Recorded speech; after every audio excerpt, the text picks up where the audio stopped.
A Locked On Big Ten roundtable after the Big Ten gets a little bit bigger. USC and UCLA joining the conference at the start of the 2024 season. This all happened within a matter of hours here earlier today, and now we have a couple of our Locked On Big Ten hosts, as well as representatives from USC and UCLA here to chat about it with us. Let's start over with Mark Colkin of Locked On USC. Mark, thanks for joining us. Your first reactions as your team is headed out of the Pac-12. The first reaction was cha-ching. I mean, this is something that USC fans have been not coming to the Big Ten, but they have just been looking for that. When is USC going to flex their muscle and make a move that's going to help them? You know, in the Pac-12, the Pac-10, it's all about equity. Everybody gets the same amount of money. Well, guess what? USC brings a little bit more to the table than our friends in Pullman or Tucson or Corvallis. And that's not me being mean. That's just me being matter of fact. So this is a move financially. USC is going to win big. The Big Ten wins big. College football is changing. Look, we can go on forever on this. That's my initial reaction. Spencer, your thoughts? Yeah, I think it's a money decision first, second, and third, and a football decision fourth, because I don't think for either school you're setting yourself up for a better path to improve your programs to where you want them to go. I understand that money is the driving force behind a lot of decisions in college sports, so at the end of the day, it's not all that surprising, but Lincoln Riley coming to USC, I mean, it's a gut punch to the Pac-12, first of all, because all the talk about our beloved Conference of Champions this offseason has been, well, resurgent USC is going to help re-legitimize the West Coast. And now here we are a couple months later talking about, is the Pac-12 going to exist in 5 years? Because if you poach away from the Big Ten's point of view, Oregon and Washington, for instance, and that's not officially rumored, but speculation is flying around, and I think with pretty good reason, if you poach them away, who's left in the Pac-12? It'd be Utah and a bunch of pretty mediocre programs on the whole, and that's just not going to be enough to sustain you. I think you just would cease to be a Power 5 conference at that point. I think you're holding on by a thread with the loss of USC and UCLA from a football standpoint. When you look at basketball as well, where UCLA has been one of the biggest brands. So I think it's a money decision first, and one that new commissioner George Kliavkoff is getting a rude awakening into his job. Spencer McLaughlin of Locked On Pac-12 joining us. The future of that conference is an entire different conversation we could have for hours, as is this one. Moving over to Big Ten side, Jay Stevens, host of Locked On Buckeyes here. Jay, you've got some competition on the football field now. How welcoming are you to these two teams coming in here? I'm welcoming. People may say, Jay, why would you allow more competition?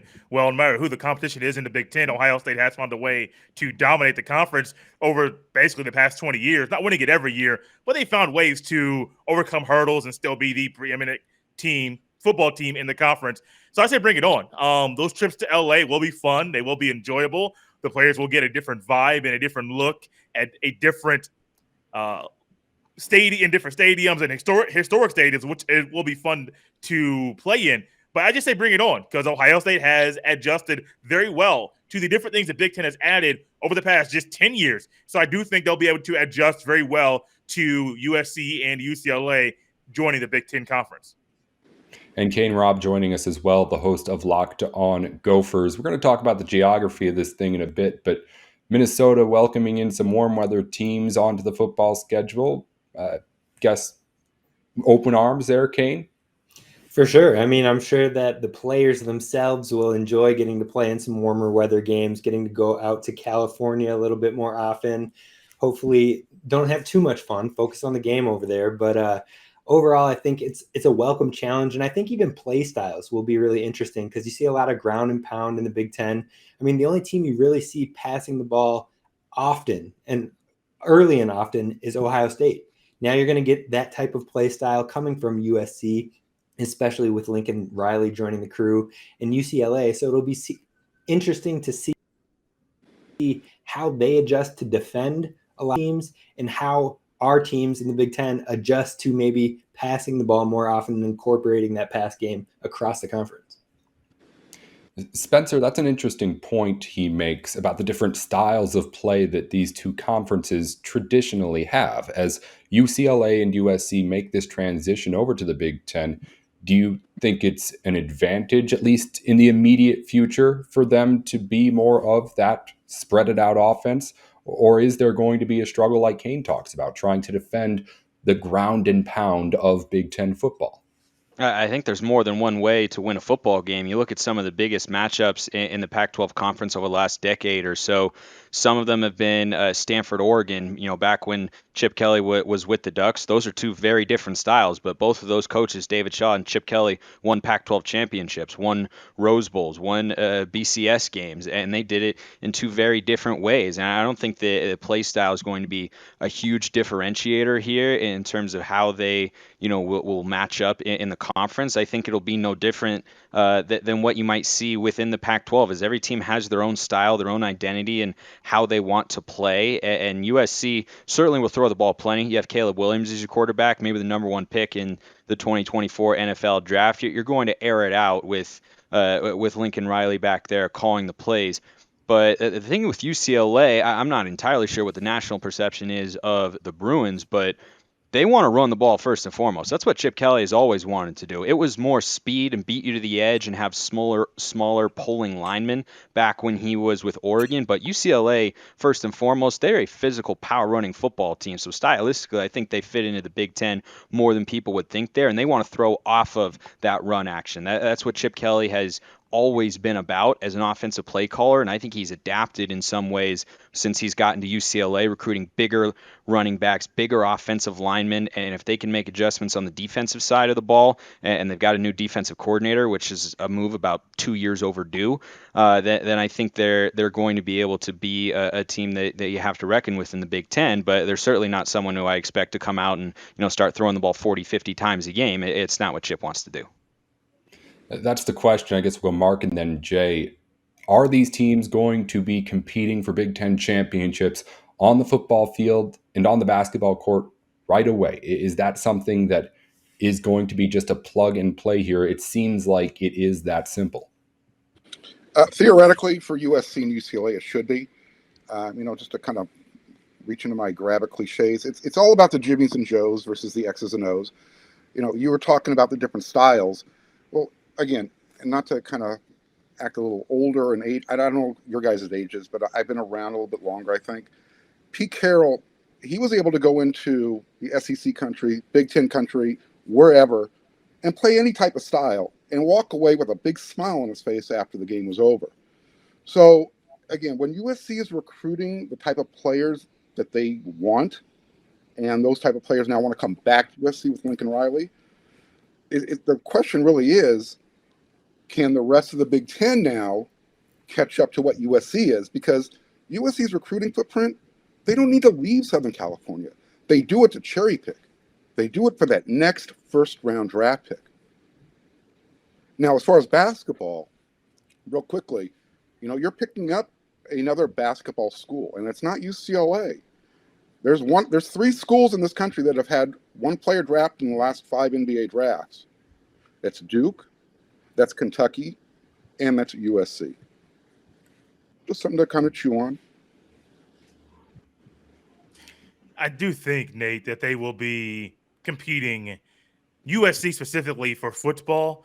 Not just their playing style, but I think the recruiting that Mark mentioned, that's one of the biggest things. And the biggest knock to me with the Big Ten Conference is a lot of schools, they're stuck in the old way. They have not adjusted to the new way of playing and the newer playing styles that a lot of young athletes want to play once they get in college. They know what they've done in high school, or they want to go to in college and not learn a new system. Well, it's going to be learning a new system, but they want to just be able to kind of take their own skills that they got in high school and just expound on them and at the next level. A lot of Big Ten schools are still kind of old school, and they have not adjusted via recruiting like in Ohio State or other schools have around the country. And so I do think USC can quickly become a school that is trying to play in the Big Ten championship game. And honestly, I believe I saw that I want to say SoFi Stadium is in the running to host a Big Ten championship game at some point, which would be a luxury for those LA schools. Would it be USC or UCLA out there at that time? I don't know, but I wouldn't be shocked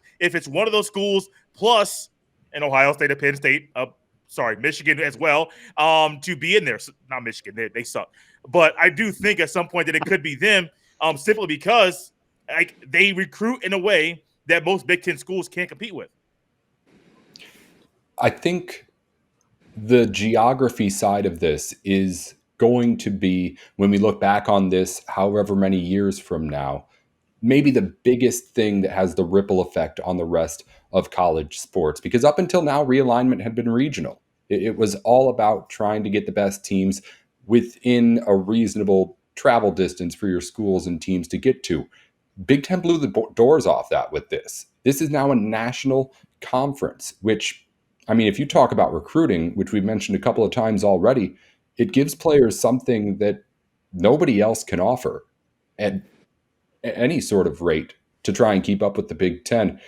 Kane, I feel like this is a huge advantage for this conference on the field and on the court, outside of just like the actual prestige of teams that are coming in. I feel like if you're a high school kid, the Big Ten now has more to offer than any other conference. For sure. It's a talking point. Absolutely. And on top of that, I feel like it helps all schools with looking at their recruiting footprints. I mean, you can at least dabble into getting more into maybe those territories because they'll be playing back home every once in a while. So maybe you'll get the, like, I can speak for Minnesota. We don't get California kids at all. We'll see if that has any adjustment as we look at it. If we get a handful, I'm not saying it's going to shift and we're going to get that all of a sudden, but maybe those guys who aren't getting the offers from UCLA and USC, but want to be able to know they'll come back and play at home every so often. Maybe you get a couple of those guys. And same goes for USC and UCLA. Maybe they're able to pull more Midwest kids knowing that they'll be playing around that area. So it's definitely intriguing for sure. What do our Pac-12 guys think about that? I mean, California recruiting is a little bit something else out there. Can the Big Ten start to pull in guys all the way out from the West Coast just because those two teams have a different conference name attached to them? For these young men that are coming up now, it's all about styles. So if a coach can develop a relationship, and look, Jay had mentioned Ohio State's had zero issue recruiting. They can pull players from California. They do it now, and they might not be doing it as much with frequency going forward. But yeah, it can be done. Kids want an opportunity to go to school for free, and if this is just giving them another opportunity to explore another horizon, sure. I'm trying to keep up with today's generation. For me, it's a little bit different.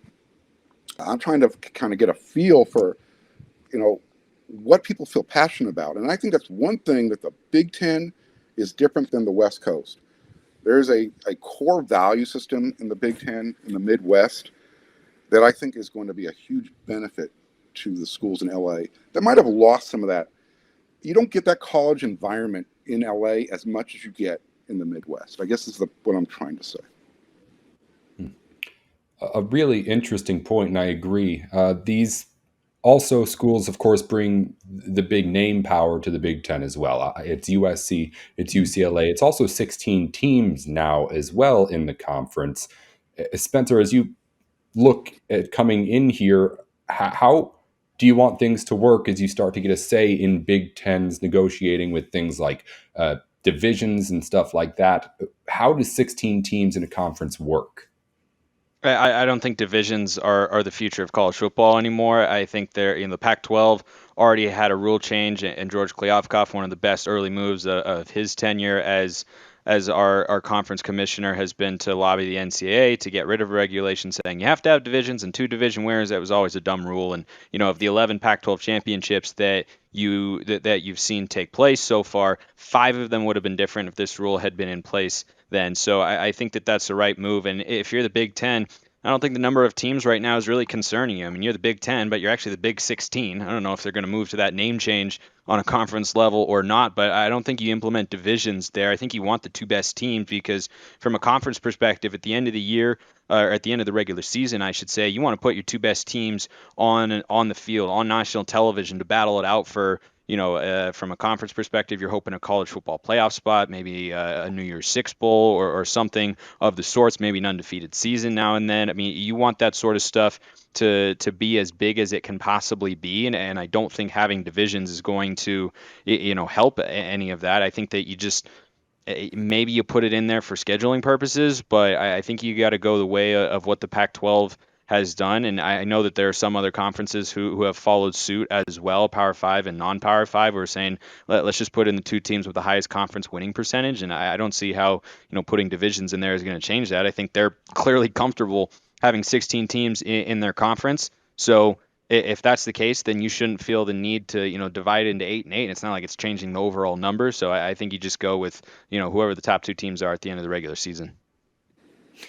Big Ten's been using that B1G logo for a while. Someone on Twitter pointed out 6 looks close enough to a G. You might be able to just plug that in.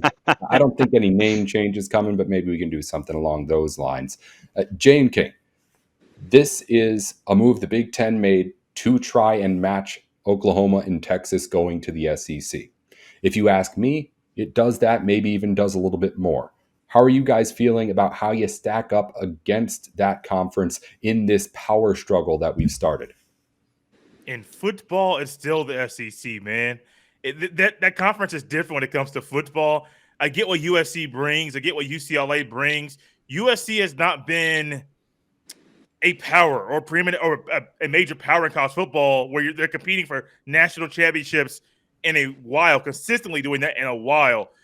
USC is going to bring something different, but I think it goes back to the recruiting aspect that I mentioned earlier.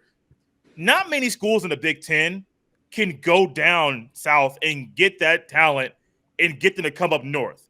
Not USC, Ohio State, like I think Mark mentioned, they're doing that, going to California, can go down south. There's a kid in Georgia who might commit to Ohio State tomorrow. That's to be determined. I mean, it's possible. But Ohio State can go down south and get those guys. The SEC is still getting those guys that are the talented, the elite prospects are in the country. A lot of them that are down south, they're staying down south for a reason. It's still the SEC. Yeah, it does help the Big Ten as far as being a bigger conference and more powerful on the football landscape. But the SEC is different. It's always been different. And I don't think that's going to change in regards to the decision with USC and UCLA joining the Big Ten Conference. Yeah, I tend to agree. But on the flip side, I do think that both UCLA and USC are trending in the right direction, especially as of late and with the Lincoln Riley hire. So I definitely think it brings more validity to the games across the board, because you see a lot of SEC schools complain about, well, the Big Ten isn't playing anybody besides Ohio State and Michigan, or the occasional Penn State, depending on if they decide to flop that year or not. So it's just like adding two schools like that, it brings more validity both in football and in basketball. They're both trending in the right direction, and it's the powerhouse names. It might have been long ago that they had consistency, but it seems like they're trending in the right direction as well to getting back to that point. So we mentioned a national conference is intriguing to a recruit, also very intriguing to media companies. The Big Ten has a media rights deal it's negotiating right this second. Now we know maybe why that deal had not been announced yet. It could mean a whole lot more money coming into this conference. Mark, I know you have thoughts on what exactly this does to that aspect of things. Well, look, let's just be honest here. The biggest city in the Big Ten now is LA. So you're going to have a shift, a seismic shift of where, the media is going to want to put their money. You've got SoFi right down the street from the Coliseum. You've got the NFL. You've got the Lakers. And there's just so much around. And then you bring in NIL. Again, there's just so much to kind of chew on right now. It's hard to kind of say what the effect is going to be. But I think when you're talking about TV and the amount of money and the brand that USC and UCLA brings, yeah, I don't know the kind of dollars we're going to be talking about here when they actually announce that TV contract, but the SEC is going to be chasing the Big Ten. And I as far as scheduling, you're going to have two major national conferences when this is all said and done in 5-10 years. You're going to have USC playing Alabama one year, Ohio State playing another team from the SEC. That's going to be your pool of scheduling because TV is going to dictate who is playing who. It's going to be the NFL. Thoughts from the other side here on the Big Ten's hosts, Jay and Kane. This is huge for Big Ten media, of course. What does it mean for individual Big Ten schools? I mean, more money coming in, I suppose, but is that exactly worth what's coming in on the competitive side? I think so. I think the money coming in is going to be a big deal. Mark mentioned the TV contracts and the negotiating and what LA brings specifically when it comes to money and things that are there in what's now the biggest city in the Big Ten Conference starting, I believe, August 2nd in 2024. CBS Sports, I still believe, does not have a contract with the conference. They're losing the SEC. SEC, I believe, is going only on the ESPN. So I'm wondering if this is a pool for the Big Ten to get that game of the week on CBS Sports every Saturday. Now, the time will probably change because if you have two LA schools in 2024, you have a 2:30 p.m. or 3:30 p.m. Eastern kickoff. Yeah, people out there might say no, but I do think with the money that CBS will pour into the Big Ten Conference, if that is what CBS wants to do, it would make sense because you're going to get games in LA. You're going to get games against Ohio State, Michigan, Penn State, Wisconsin, Iowa, all these schools playing all these different teams that they normally don't play, at least initially. I do think CBS Sports could put some money out for the Big Ten and say, well, we want to make your conference and make sure you guys are the game of the week for us every week. And here's how much money we're going to dump into your laps to do so. For sure. And I mean, like bringing these big of names in, I've seen, who knows what those final numbers will be, but I've seen tweets, I've heard other people talk about how each school could be seeing up to $90 to $100 million via this TV deal. And then in comparison to what the Pac-12's current deal is, it's around $35 million per school from the TV deal. So it's just like drastically different, and that money helps you in all sorts of fronts, whether that be upgrading your facilities or however you choose to disperse it. It helps the program immensely. One more before we go, guys. I guess we'll just take it across the video here. Yes or no question. As I mentioned, this was a move in response to the Texas-Oklahoma move to the SEC. Is this move for the Big Ten bigger than OU and Texas moving to that conference? Start with Jay and go across. No. Kane? I lean no. And Mark? To be continued. I like that answer. Spencer? I think the answer is both yes and no, because I think from a shifting the ground under our feet perspective, it feels bigger. But if you're talking about the caliber of schools and the national brand power of schools that are moving conferences, it is smaller in that sense. But when Texas and OU announced they were going to the SEC, it felt like, oh, okay, they're going to get them, and like that's a big deal. But it never seemed as a potentially dire situation for the Big 12 as it seems for the Pac-12 right now. So you can count me somewhere in the middle. It's without a doubt, I think, the two biggest schools that the Big Ten could have pulled in from a conference, if you're talking about just like two schools who are similar in geographics and things like that you could get together as a pair. I don't think it gets any bigger than that. Spencer McLaughlin is the host of Locked On Pac-12. Mark Kulkin is at Locked On USC. Kane Robb's at Locked On Gophers. And Jay Stevens is at Locked On Buckeyes every single day of the week, at least 3 times a week here during the off-season months. I'm Nate Dickinson with Locked On Big Ten.